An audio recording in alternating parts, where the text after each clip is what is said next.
Hello, witches. Hello, witches and those who love us. Welcome to the Witches Movie Coven, where witches, real witches, and goats talk about witches in movies. We want to wish everybody, first off, a happy holidays, whatever you celebrate. We are celebrating Yule around here, but I pretty much embrace everything. My name is Patty Negri. I am one of your hosts. You might know me from Ghost Adventures, University Magic, yes, my regular podcast, The Witching Hour, and as I always say, bathroom walls across America. But let me introduce some of my co-hosts or pass it on to them. Let's start out with the ever color changing Richard Lale. Yeah, that is me. Richard Lale is one name, not two. If I were just Richard, I'd be a... Thank you very much. That's right. I'm known as the gentleman psychic. I'm a psychic and a medium until I gained some weight. Now I'm a psychic and a large. Anyway, with that, I'm also well known in the paranormal world, Ghost Adventures, University of Magicus as well, here in New Orleans reading tarot. Also, hit the like and subscribe. All of the comments, they help us to feed the algorithm. So if you've made it this far, hit that like and subscribe. You may think you're subscribed and you're not, but you need to also go right over here, join the coven over here. You can wear, you can get into Patty's panties. You can sleep with me. You can deal with bro witches. You can not mind it. You can get Courtney quotes. You can get all those things just right over there at mrcontrol.com. Right. Yes. Thank you very much. Now let's go down to the petting a pussy, Miss Courtney Buckley. Well, what a Wednesday it is. That's me, Courtney Buckley, ghost beat on Scared and Alone. I forgot my goat, so I brought a familiar. This is Dahlia. She decided that she wants to be a paid actress today, so she's going to be on the podcast. That is beautiful. And wearing his perfect Steelers Santa hat, Jason Mankey. I am Jason Mankey, author of many books. You might know me from your local witchcraft store bookshelf, including Llewellyn's Little Book of Yule, which is always my favorite book this particular time of year. This is the best time of year. Thank you very much. And never least, and beautiful hair today, I must say, Heather Green. Thank you. I just woke up like this. Yeah. So anyway, I am Heather Green, and I am the author of Lights, Camera, Witchcraft, which is a critical history of witches in American film and television. And I am also a journalist and an editor, and I work with all types of and cover all types of things occult and esoteric and witchcraft in the media, and working with authors like some of the wonderful folks here. Yep, there's Dollcraft that's popped up. That's Patty's. I did work on that one. And I am so excited. Jason's, of course, I'm not Jason's editor, but also a Llewellyn author, so part of the team, right? Right. So I am happy to be here for Wednesday to start the Christmas season off here with our movie watching. So yes, thank you very much. Thank you. So this week's movie, it's a holiday movie. It is Red One. It's a fairly new movie, just came out last year. Hopefully you guys all watched it. I know some of you did. And we want to thank all of you who are so loyal to us, and you come along and you watch the movie and you vote. You are what we live for. You are literally what we're here for. But if you didn't watch it, just in case you didn't watch Red One, or you didn't see it when it came out, or you didn't see it now on Amazon, Richard Lale, do you have an unbiased synopsis? Oh, God. I have something today. Yeah. If you did not watch this film and you made a mistake and you watched the wrong one, it could be Red Number 2. Oh. Anyway, if you like a 2-hour commercial for Hot Wheels and commercialism, and Dwayne "The Rock" Johnson acting like Dwayne "The Rock" Johnson, then have I got a film for you. So in the pivotal role of Dwayne "The Rock" Johnson, as in every single role he's ever played in Hollywood. He plays a security guard known as an elf to the one and only St. Nicholas, whom, for whatever reason, being the busiest man in the world, has enough time to go to every single mall in the United States and deal with lines of children, because of course he does. He's magic. Meanwhile, Chris Evans, Captain America, is a dum-dum and somehow hacks into the security system that protects St. Nicholas from invaders. And so this other person ends up by kidnapping Sinterklaas. And so they go on this adventure to find said Sinterklaas. As it turns out, Sabrina, the teenage Christmas witch, is the one behind it. Gorilla is not a gorilla, but a gorilla. Gorilla is actually an Icelandic seasonal not sea witch, but an Icelandic seasonal witch. Anyway, nonetheless, they go through all of the adventures. You find out that, of course, true capitalism, all of the toy stores all across the world have a back room, which actually leads to other back rooms in other toy stores because magic. And so Hot Wheels get to be life size. And of course, Chris Evans is lusting after Wonder Woman. Of course he does, because Captain America. And of course, there's a talking polar bear a la Coca-Cola. And then, of course, all is right with the world when Krampus is brought in, and you find out that Krampus is actually the half-brother of Santa Claus, and they used to work together, but they don't anymore. Santa Claus is saved. Gorilla is locked into a snow globe forever. That's about it. That's what I have. Like it or not, happy Xmas. Thank you. Now that we have the complete plot line, Heather, do we have any more information? Perhaps 5 things that we also, in addition to that, need to know about this movie? I got some for you. Yeah. So there's a few things to talk about. First of all, Red One is a 2024 movie, so it's fairly recent. And it was a box office bomb. If you hadn't, imagine why. I know it's hard to discover. So it was actually, I think last week we also had a box office bomb, but that made money. It just didn't make enough money to be considered successful. This one actually didn't make enough money to cover its budget. So its budget was over 200 million. I think it topped at 250, but I saw different figures and different sites. So that's an expensive top box office movie. And it bombed. So one of the reasons why is it was supposed to only be Amazon. The Amazon studios were only supposed to release it on Prime for streaming, but Dwayne Johnson insisted that it go to theaters. It had a theatrical release, and apparently it also had a what's the big IMAX release too. Supposedly, I didn't discover if that actually happened, but he wanted it to have that. So he wanted a bigger release for it, which may have been part of the problem. So let's talk about the director, because this is obviously a Dwayne Johnson vehicle, as already we've heard. So this was conceived of by his team, by The Rock's team. Basically, the idea came out of the president of his production company, which is $7 Productions, came up with the idea while they were doing a Fast and Furious sequel or spinoff. And he said, "Oh, I'm going to make this story." Okay. He sold it, meaning everybody liked it. They got on board, and including Dwayne Johnson loved it. And they hired director Jake Kasdan to direct it, who did Jumanji 2 and 3. So he been involved with this. The writer is, along with Hiram Garcia, who came up with the idea, is Chris Morgan. And Chris Morgan wrote Fast and Furious, my favorite Fast and Furious, actually, 2006 Tokyo Drift, which is the only Fast and Furious that I like. So he wrote that, and so he's known for the Fast and Furious. Hey, Tokyo Drift is awesome. I'm not saying it's not the best of the movies, but it's the only one that's worth seeing. They go to space. They go to space in a Pontiac Fiero. That will never be topped. Ever. I did Ever. not say it was the only one worth watching. I said it was the only one I like. So there's a difference. There's a difference. I will watch any of them.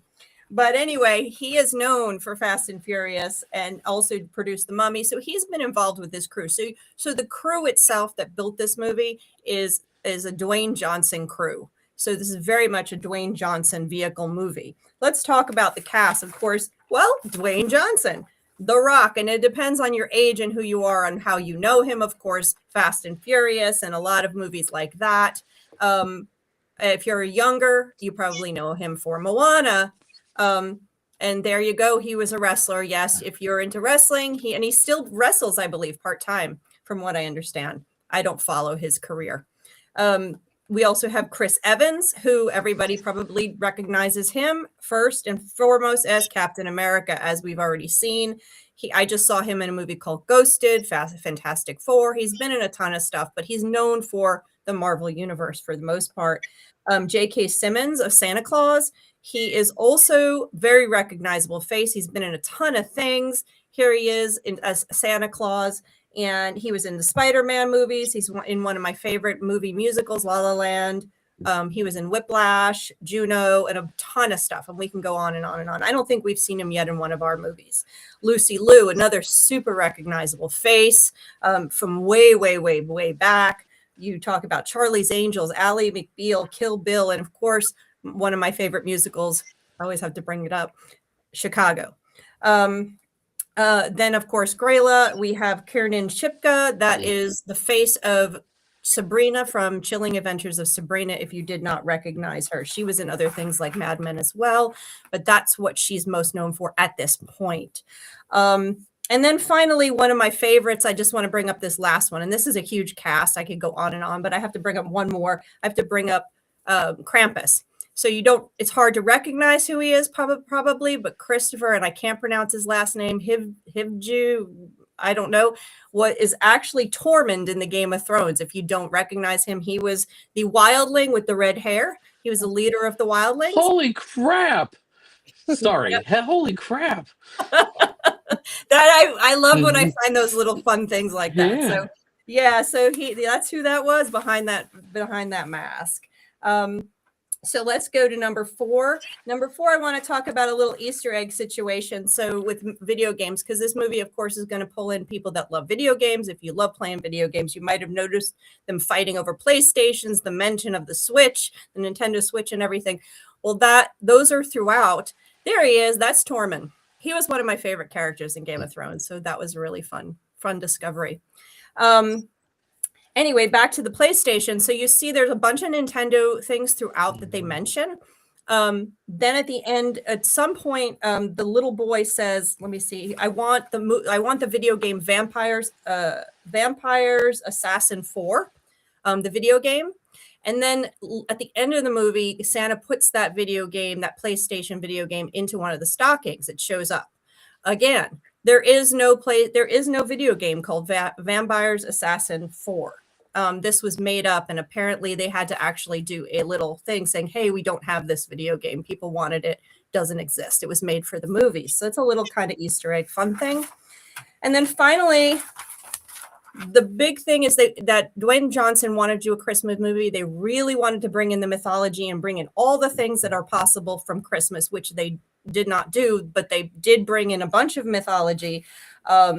And we have Krampus. Aside from Santa Claus, yeah, there you go. Aside from Santa Claus himself, who is his own mythology, and there's lots of that. You have Krampus, and I love the fact that he said Krampusnacht is not tonight. Krampusnacht is December 5th. And I just worked on a dark half of the year manuscript with a bunch of people from Austria. So I got all the stuff about Krampus in my head after that work. Gryla, of course. Gryla appeared also in Sabrina, Chilling Adventures of Sabrina.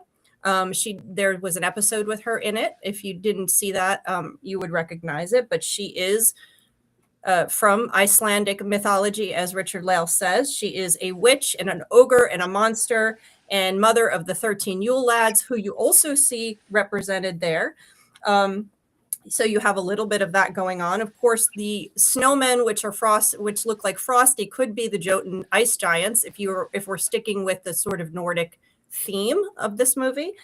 They could be considered that. And you have a number of other things going on here.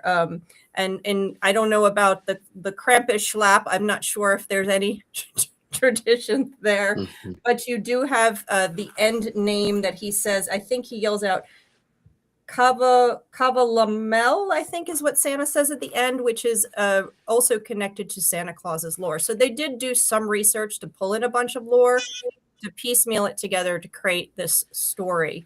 I don't know why the Headless Horseman shows up, but that's a whole nother because it was the Nightmare Before Christmas, I'm certain of it. Something like that. So those are the 5 kind of fun things to pull out that I pulled out from this, just to give you a little bit extra stuff, and we can now discuss how much we love this movie and how we're so in the Christmas spirit after it. Exactly. Richard? Well, I'm here. You know what? I'm going to tell you. There were moments that I didn't hate it. There was one moment though that was really sort of prescient that bothered me more than it should have. And I'm certain it was supposed to be innocent, but it was not. I didn't think it was funny. They were trying to protect this man from literal ICE agents, and that really, because of everything that's happening and because it's here in New Orleans, it really bothered me. I know ICE, ha ha ha, funny, like literally they're ICE. That's what they are. But I felt that it was I felt that was tacky. On the other hand, I will tell you, I wanted to hate this film. I went into this film saying, bah humbug! And that's all I'm going to say for now. Okay. Thank you. Courtney, with your mouth open. Yeah, you're welcome, everyone, for this, because this was my idea and I'll take credit for it. I saw this movie in the theaters, and I think we talked about this last week, was immediately texting the group chat the second they said the word witch, and because I was so excited to get to talk about it. So I've been waiting a year for this. I love it. It's one of my favorite Christmas movies now. I love The Rock. I think he's great, even though he plays the same character in every movie. I never get tired of it. Krampus being Tormund, no wonder I love him as much as I do. That makes a lot of sense. Also,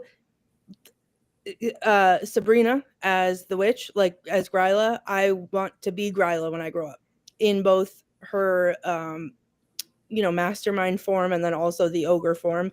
And I loved the whole like her being Krampus's ex, and like him calling her like whatever he called it, like your miserable voice or something. I thought it was so funny.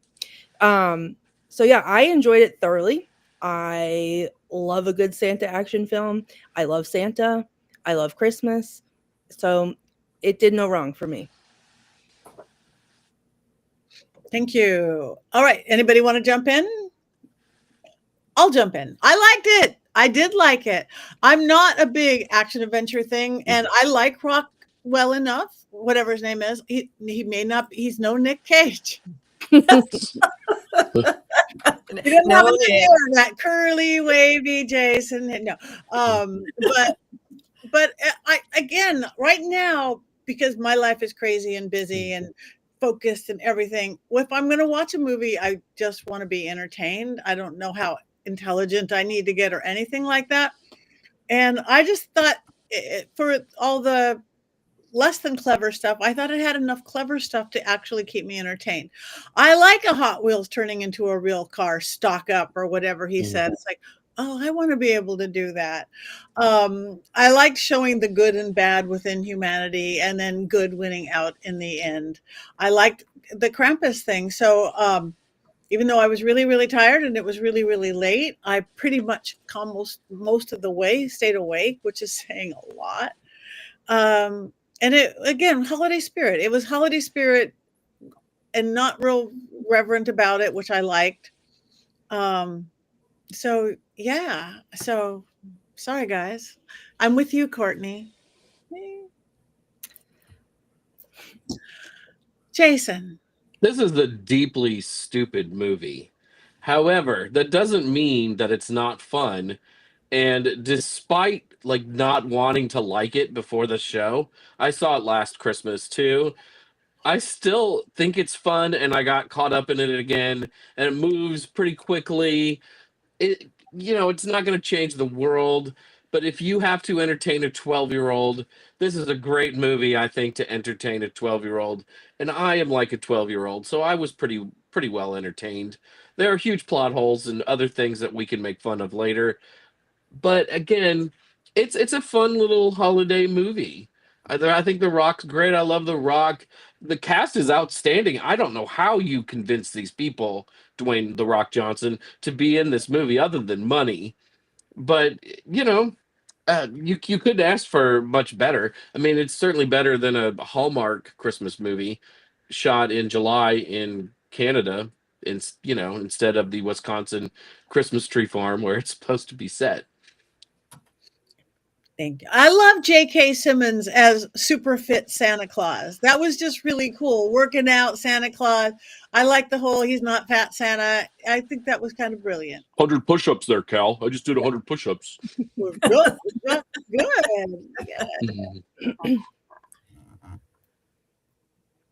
Heather? Well,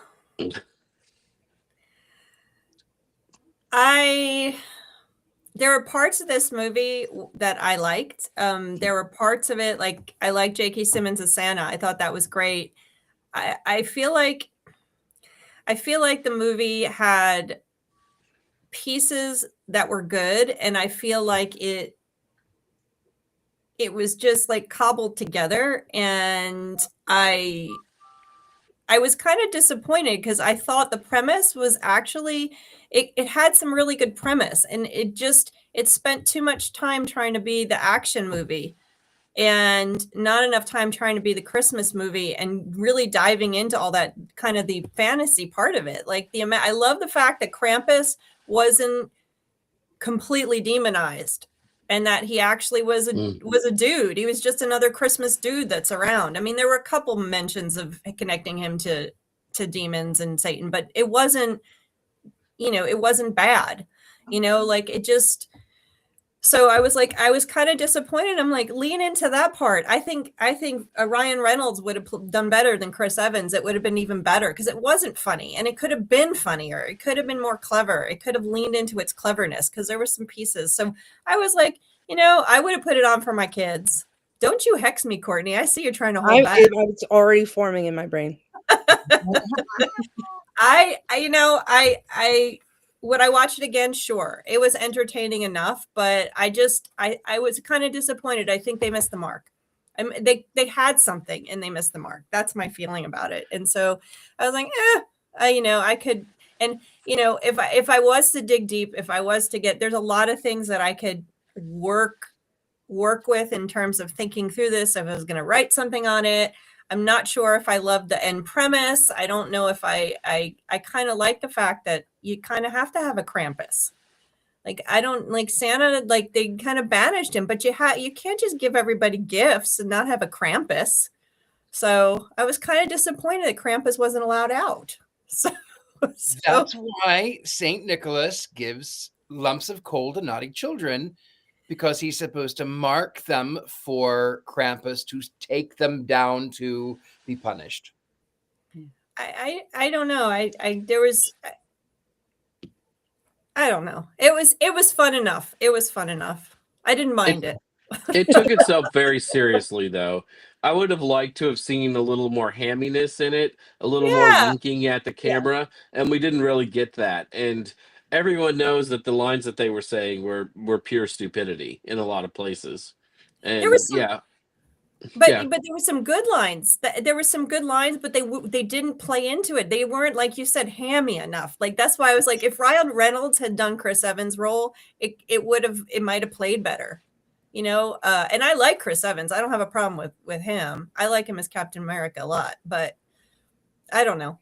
It's I would have put it on for my kids when they were young. I would have watched it then, and then I would forget about it probably.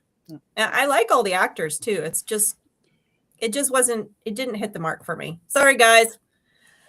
I'll say that, like, so Mystic watching it- Shield, Mystic Shield. yeah, you better prepare your Mystic Shield because it's coming. Watching, I saw it in the theater the first time, and I think that did make a difference for me from watching it now, because I think I felt more engaged in the action part of it when it was on the huge screen and it was really, really loud. So it was like almost a distraction. Like, we know I love a stupid movie, but it was almost a distraction from how bad it was, which I love, but it got me more immersed in the action. And then sitting there and watching it and like having no idea, all I knew going in was that it was a Christmas movie, a Christmas action movie with The Rock. That was it. So sitting there, being immersed in the action, seeing all like I always love when they do that, like the however they play off the North Pole, like with whatever technology Santa has and whatever magic Santa has, and then seeing like all of the references to like the Icelandic things, so like to Krampus, to what, and it felt like it just kept coming and coming and oh my god, are they doing that? And oh my god, a witch? Like what? A Christmas witch? Like this is the best thing I've ever seen. So I think there was a difference seeing it, and I've said this before that some movies are just meant to be seen in the theater, and I'm glad that they released this in the theater and that I got to see it that way, because I think that helped my love for it. I think you might be right, because I paid $20 to see this film on my computer, and I watched about 30 seconds of it, and then for whatever reason, it blinked off the screen and said licensing error. And then I went to my trusty mobile device and I watched it this way, like this way, so that I could also play on Facebook. So I literally watched it like it was like an inch. And it was, I think I would have maybe enjoyed it more had I been able to actually see what was going on. You definitely. Sorry. Sorry. No, I'm the girl who always used to watch till I had my Roku, watched everything on my phone in the middle of the night. Changes everything once you can actually see things, and especially with big action movies, because it's about the big action. Everything everybody's saying is great. I was just entertained. Because it seemed like because they didn't play everything right, they tried too hard sometimes. I don't know what that means, but it's like you're trying a little too hard. The snowman. But see, sometimes that's what I love about the stupidity of movies like this, is like when they take it too seriously. Like when we watched Your Highness, I don't know how they delivered their lines. They were all so ridiculous, but they like take it so seriously on screen that makes it funnier. So to me, the fact that they were so like, whatever he was saying about all the acronyms that they had, like the ELF and whatever else, like it was like a military operation, is that to me hilarious, because they're playing it off that way, that it's so serious. I love that. I think that helps sell it for me. I don't know. Sometimes I think there's an image a lot of us have when it comes to the North Pole and who is at the North Pole and what they should look like. And perhaps I'm a little too fond of Rudolph the Red-Nosed Reindeer, but when it doesn't look like Rudolph the Red-Nosed Reindeer, it doesn't hit as hard for me. Like they're trying too hard to make this like super modern Santa. And I want, Bumble things like stumbling in. I want it to be a little less processed, a little less electronic North Pole. I want the elves to be making toys. Heck, I want to see elves, like actual elves running around, because to me that is the Santa Claus myth. So in that sense, I didn't like those reimaginings, but credit for Gorilla and the Krampus, because I love all those to Americans strange European traditions around the holidays, and I think that their holidays are better because they have those figures. I think deterrents are great. I think that something other than Santa Claus is great. So I like that they put those elements into the story, because they're not things that you typically see in Christmas movies. You certainly don't see Grilla in anything, or any mention of the Yule lads outside of Iceland. Krampus a little more popular these days, and of course there was the Krampus movie a few years ago. But yeah, it was great seeing those figures. But don't make my North Pole like that. See, Yeah, Where's my dentist? Where is Yeah. my dentist? I disagree. I feel like you can love them all equally. Coming from a kid who loved Santa more than life itself. Like I was a full stop believer. I don't know if I've ever told this story on the podcast. I was in 4th grade getting in fights at school because the kids were saying some things that I did not agree with regarding Santa, and I watched the Santa Claus, and this is why I hate this movie to this day because it ruined my life. But I went to my mom and I asked, I was like, how does, if it's an apartment, they don't have a chimney or a fireplace, how does Santa get in the house? And my mom panicked and thought that that was me like questioning everything. And she just like panicked and spit out, well, it's magic. And me took that and I was like, oh, of course it is magic. How did I not know that? Like, why didn't I think of that? And then I just moved on with my life. I was convinced that I had seen sleigh tracks on my neighbor's roof. Like, you couldn't tell me otherwise. And then the news was broken to me, and I mourned for days, sobbing in my room because I felt like I had lost a loved one. And now I love any Santa, any version of Santa. It's 2025. We got to get with the time. Santa cannot always be that, Herbie with the dentist. Herbie wants to be a dentist Santa, and that's magic in and of itself. But I think before witchcraft was ever a part of my life, I learned how to believe in magic wholeheartedly because of my love of Santa. So I think you can love every iteration of Santa, and there's something to that. And I want to talk about that a little bit more later when I talk about quotes, but I think that it's important to have whatever version of it works, including bad Santa, because that's still magic too. Well, And, yeah, and that's Christmas the part pickles. that I like. That's one of the parts I liked. Oh, I'm sorry, Jason. No, I was just talking about Christmas pickles. That's they come from Bad Santa. No, I loved the part that modernized and the whole militarization of that. I thought that was really fun and clever. I love seeing Lucy. Lucy is an old friend of mine. I took her through Hollywood in her early days before anybody knew who she was. I took her through the 94 earthquake, shaking on my lap for 24 hours. And she is brilliant. And I just thought that she did really great with this, and she doesn't always get to do that. She's a good actress, and she just came in and played with that. And I thought that was really cool. And I love the military thing. And I agree, Patty. I think, like I said, there's pieces that I liked about this movie, and it's not like overall it's just okay because it was linked together. It was like felt patchwork to me, but I liked the concept. I like the concept of them, we always see these Santa Claus North Poles looking like they're Charles Dickens. They always have that feel, which I love. That feels like Christmas because that's what we're used to. The Coca-Cola Santa and all that stuff. I love all of that. There's a romanticism around that. But this is kind of fun. I love the fit Santa, the all of the turns on that. The concept was good. I just feel like they needed to lean into all of that and the cleverness of the lines and like the hokiness of it a little bit more.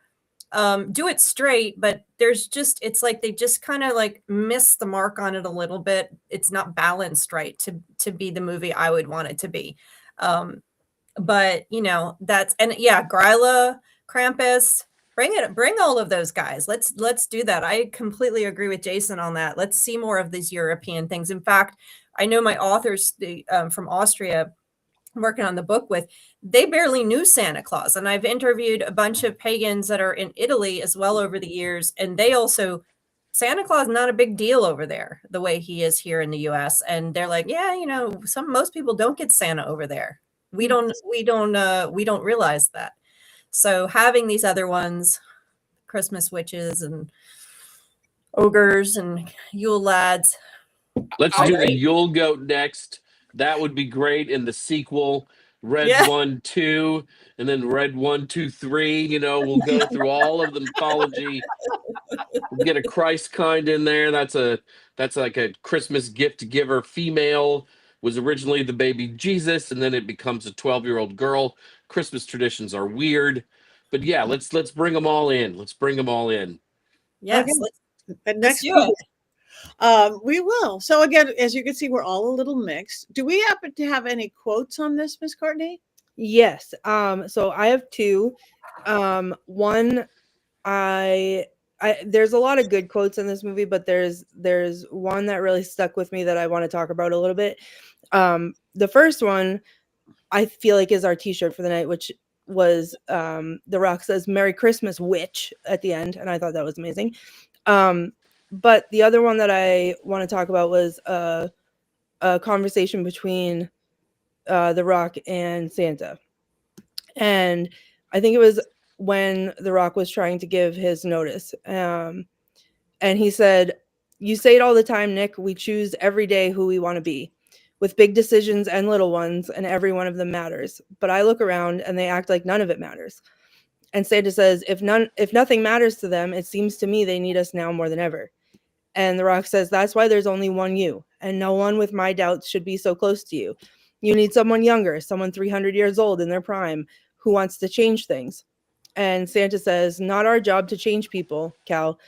People change themselves. We just show them that we believe in them, all of them, because we know who they really are deep down. We know that somewhere inside every lost grown-up is the kid they once were. Our gift is that we can see that even when they can't." And that to me struck a chord because of how I feel about Santa today. I still believe in Santa.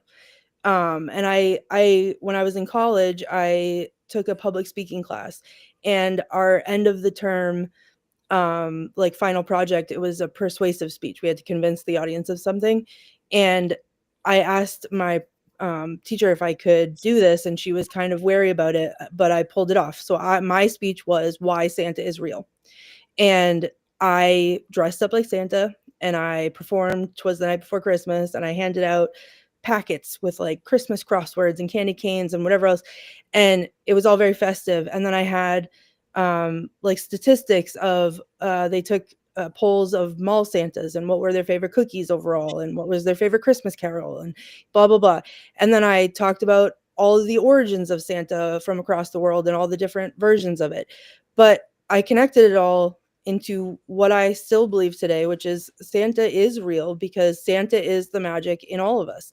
And Santa represents that giving, just to give, with no credit expected, no anything, just to make someone happy and make someone feel good.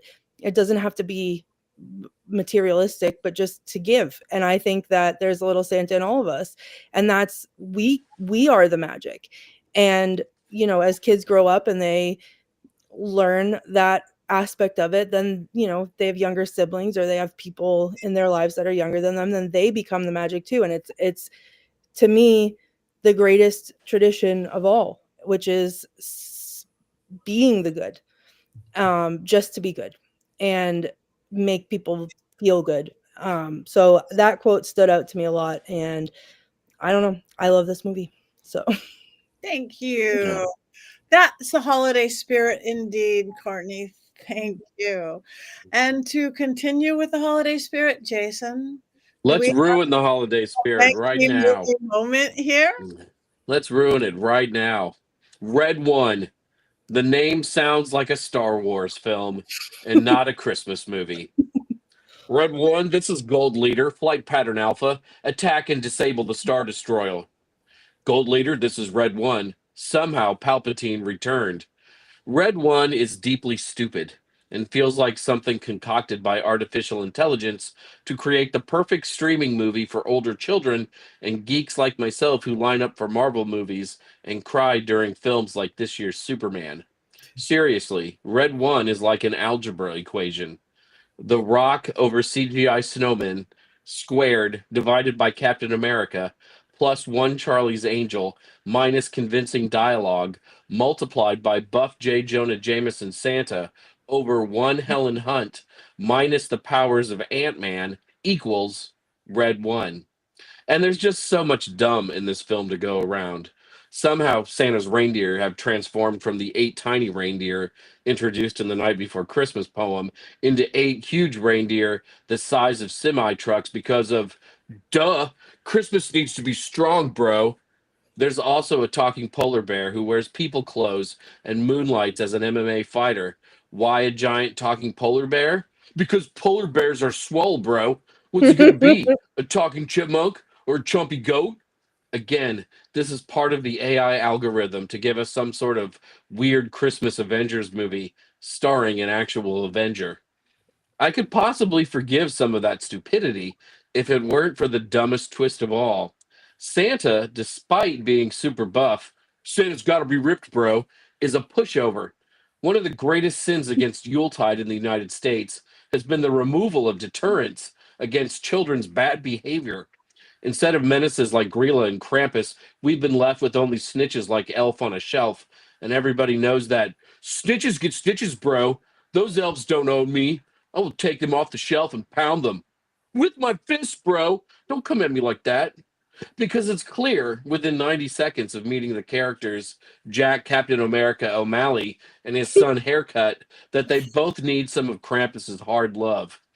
This is one of those movies, kind of like the new Jurassic Park films, where you desperately want to see the kids get eaten by dinosaurs or trapped in a snow globe forever. Seriously, the world would be in better shape if Grilla had won and the naughty were just punished like they deserve to be.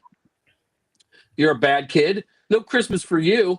I'm completely down with that, and you should be too. By exiling Krampus, you've removed Yuletide's speed bump, an okay to world where it's okay to act like a spoiled brat. I am spoiled brat, bro. Spoiled in all these jack muscles. Of course, by the end of the film, everyone is filled with Christmas spirit, and it's just enough to break the curse of the Christmas witch, but there's still got to be a big CGI filled fight, of course. And oh, look, wow, what a surprise. Krampus has come around, and now he's on Santa's side. Yay! But we all know what Krampus should be doing is whooping that ass and putting bad kids in his basket so they don't become even worse human beings. It's nice to see people investing in Christmas movies and even using a few overlooked holiday figures from folklore, but I would have preferred a film not derived from an algorithm. His son Haircut is the best thing I've ever heard in my life. That kid is not likable in this film. I'm He's not a sorry. likable kid. No, it was bad casting. The kid needs to be likable. He's not likable. I almost called him worse things than Haircut, but I settled on Haircut because this is a family show. Dang. I can't disagree Okay. with what you said. I mean, I can't disagree with that commentary. Sorry. Yeah. That was I don't very disagree good. with it either, but I also love it in spite of that, or maybe because of that. I mean, as we said before, I think all of us think it's kind of fun in its own way, while also being incredibly stupid. I love the Venom movies, for example, and those are incredibly, incredibly stupid. Some of the dumbest superhero movies ever made.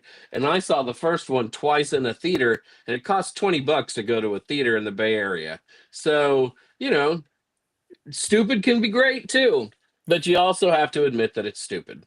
Yeah, hence The Killing Tree, which is the greatest Yeah. Christmas movie of all time. Also, there was a quick discussion in the chat earlier that I was going to comment on and didn't, where people were talking about, well, we could have watched a Hallmark movie instead. Guess what? Guess who likes those too? Me. Because they're stupid. So I would rather have a Hallmark movie. I would rather actually watch this one. I would rather watch this one than a Hallmark movie. Yeah. A little more clever. All right. Well, we have the next thing to do is vote. Wands up or wands down. Oh, but I hear someone knocking at my door. I'm going to slip out early, but let's do the vote first because I'm going to the Pantages Theater tonight with my friend to see the opening of Stereophonic. Not that I want to leave you, but everybody, you guys who watched it, please, wands up or wands down. I can't find my wand, but I'm going to do a bell. Bell, because it's a holiday bell. I'm going to do bells up. I don't know how you, is that up? I forgot my wand. I have a Baby Yoda puppet, so that's Okay. So we've got up for me, up for Courtney, halfway, and almost erect for Jason. Or is that That's what she Surprises said. me. Mhm. It actually surprises me that Jason has ranked it that highly. Yes. I mean, I'm a sucker for Christmas. Well, Sucker. you guys aren't not very many of you are voting. Here we are. One's up, one's up. Well, I haven't got anything but ups so far. One's way down. Way down. Colin is Colin's on the down. hex list over anyone else. Just so we're aware. Colin, your time has come. I'm coming for you. I Anyway, have my jar ready to go. I am going to turn this holiday over to all of you. Richard Leal, will you take over for me the basic hosting Sure. duties? I am sneaking Of out. course, You didn't even enjoy. notice that I am gone. I love you all madly. We'll see you next week. You guys let me know what we decided on for next week. Way down again. Up, up, down. Anyway, love you. Happy holidays. Bye. What's Nick Cage going again? The We're timing on that. Rolling. Come in. That's funny. Actually, Courtney, I wanted to piggyback on something you talked about Santa Claus being real in the spirit of Santa. That was a very touching story. And, you know, people who have followed me any amount of time know that I grew up very religious, very Pentecostal. And strangely, the funny thing is that my parents, both of them loved Christmas and they loved Santa more than anything else. My father was born in 1930. My mother was 39, and they loved Santa Claus. And I remember when I was a little boy, they would dress me up as Santa Claus, and they told me, they said this: Santa Claus is a season of giving. He is a symbol of hope for a lot of people. And where there was a real Santa Claus, he is no longer alive, and it is not your place to tell children that he does not exist. Let their parents do it if they want to, but the spirit of Santa Claus does exist and is real. That was what my parents told me when I was a little boy. Now, that being said, I hate Xmas. It is my least favorite. But You're a mean one, Mr. Richard Leal. I am. well, you know, I think the last time I'm gonna blow your mind. So I left Missouri. My father had passed away, and I was still trying to carry on those traditions.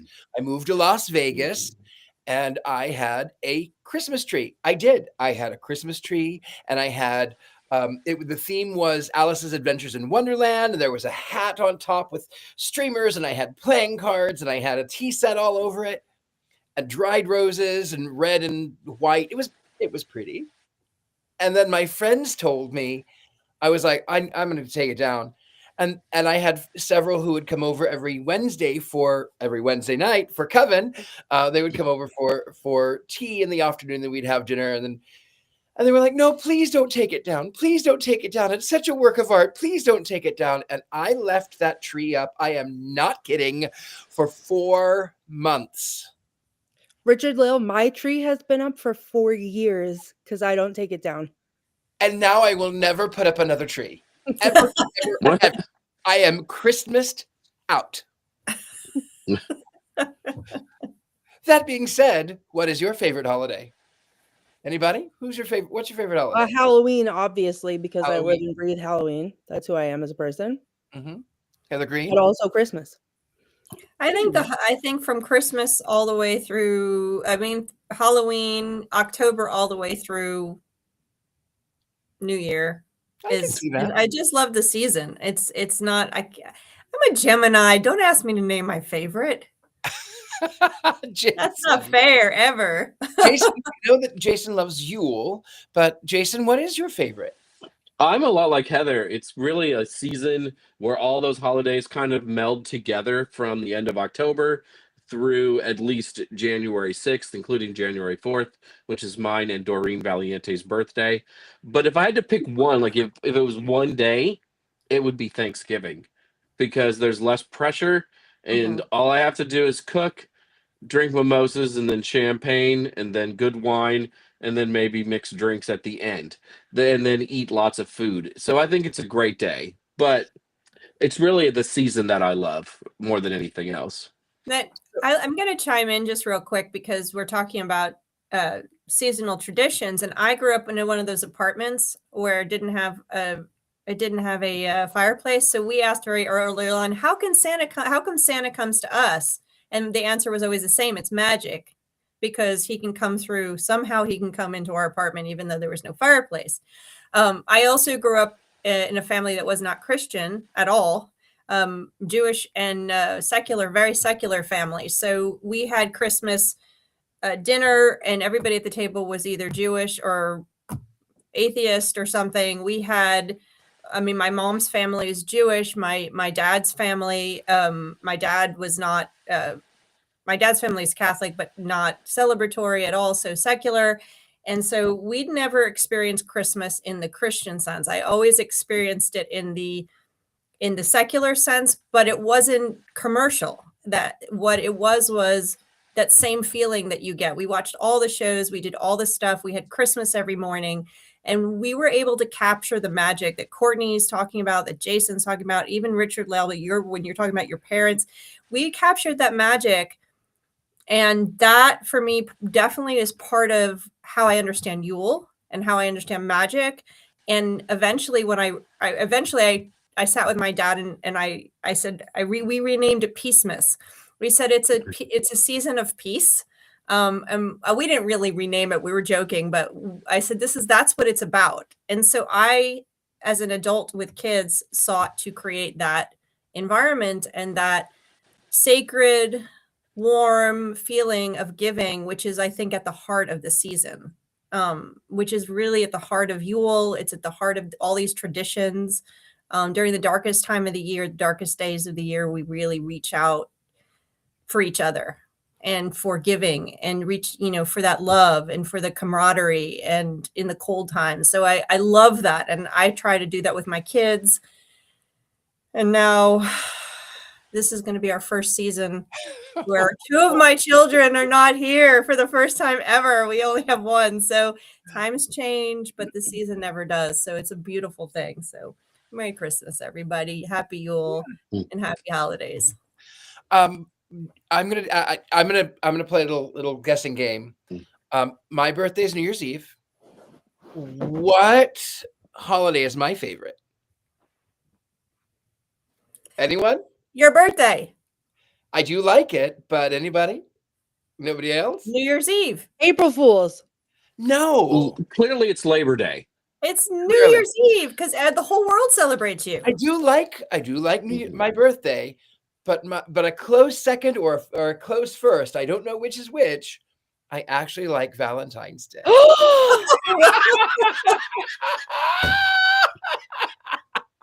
That is the scandal of my lifetime. Right? Right. I'm so confused. It's all full of pink and hearts and pastels and flowers and candies. What? You hate pastels? I know. What? Oh, I love love, and I love Valentine's Day. With that, Miss Heather Green, what are we going to be doing next week? Elf on a shelf? No, not on a shelf. He doesn't fit on a shelf. I'll curb stomp those things. I hate those things. I do. It's not a timeless Christmas tradition. They're creepy looking, and they just don't need to be around. I just absolutely hate those things. Just hate them. Aww. I don't think that Will Ferrell will fit on a shelf. So I think we're just doing Elf. No shelf. We will just do Elf. Now, I won't be here. I will be quite busy doing witchy things. I can't tell you about them now, but I will be doing witchy things. But we will have our main cast, and we might have a cameo of Jason Mankey playing me. He's the greatest actor in our coven. So that is not true. So Jason, I don't have an IMDb page.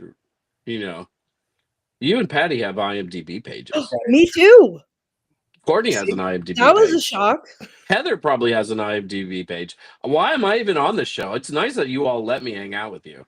It's really I know why. Yeah, I was gonna say maybe Jason, we're just pushing you to write that 11th book. It's just so you can reach our level of IMDb. You know. Yeah, be great. With that, where can we find you? Jason, you're already Me? up. Yeah, Yeah. you're You already can find me on your local bookshelves, probably, perhaps. And I'm one of only to be a 4 Jason Jason Mankey shelf on a Mankeys. shelf. I was thinking we could get Will Ferrell on a mill, so you'd have Will on a mill, That'll work. That'll work.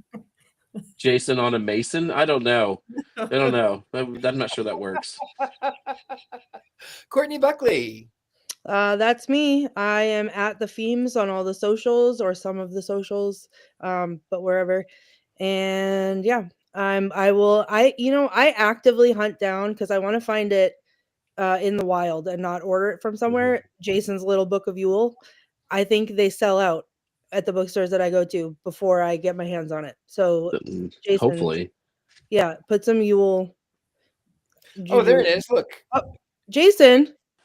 Jason Mankey for IMDb. What is that? The Witching Hour with Yeah. Patty Negri. See, you have an Oh, IMDb, Jason Mankey. wow. Look I at am that. allowed to be on the show. Shoo. See, Whew. you are indeed allowed. Miss Heather Green. I am at heathergreen.net and I have my socials listed there. I usually Heather Green 01, I think, at the socials. And I have absolutely nothing going on other than family stuff and Yule celebrations for the next month or so. So I'll be here. Does anybody else have anything going on either? No? Are we all? No. We're all just going to sit at home in the cold and not celebrate the holidays because that's me. I'm going to keep the holidays in the most merry and festive and pagan way that I possibly can, going and doing everything that is holiday related in the Bay Area. And if you see me, you can yell at me and I will yell at you, Happy Christmas. But God bless us, everyone. You lived in San Francisco. Did you ever go to the Dickens Fair, Richard Leo? No. Do you know what it is? I mean, I know of it, but when I lived in San Francisco, I was doing a different kind of Dickens fair. If you get the drift. Fair. I certainly was. Yeah, no, Dickens Fair is fun. I do enjoy it. I love ice skating, even though I'm not very good at it. I do love to ice skate. I haven't been in a very long time. So Kevin says, I just love all you guys. That's so sweet. I guess we are a little bit early. I don't want to end it too soon, but I haven't told you where I am. I won't be here next week. I will be busy. I will be very, very busy. But we will be doing Elf. Elf is going to be great. If you find yourself in New Orleans, I am easy to find here in New Orleans. I read tarot here. I do seances here in my fabulous New Orleans home. I'm also thegentlemanpsychic.com, but don't email me, just message me because I'm telling you, I don't check my emails. Next week we're doing Elf. I won't be here. What else can we say in the next minute and a half? I suppose we could just laugh. Well, I have something to say. I don't think I've recovered from the Valentine's Day comment yet. Oh, I'm yeah, sitting here like stunned. I'm sorry. It's gonna take like a whole week. I'm gonna need therapy. I'm having an existential crisis about it, actually. So the Coven said Richard Lale's heart grew 10 sizes that day. I love Valentine's Day. It's a Christmas miracle. And you know what else I love about Valentine's Day? Oh, I love Victorian Valentines more than I think I like the Christmas ones and I love Krampus. I love those. But I really love Victorian Valentine's cards. And I just love that simple expression. And the corny ones too, that they would say things like, we're having a devil of a time. It's just the most bizarre, weird, or it'll have the cards that sort of look at you with the Google eyes from the early 20s. I love, and hearts are just so beautiful. I love them. I have one in my freezer. Is it human? It might be. Yes, here we go. Now there's the reason for the season. I'm on board. Well, Real we only human have hearts. about 30 seconds. So I guess there we are. See, like, what is not to love about that? That is so adorable. Anyway, there's one thing left to do. You know what to do. Witches like to cackle. We are going to, I guess, cackle in Icelandic. Is that how we do it? Anyway, 3, 2, 1.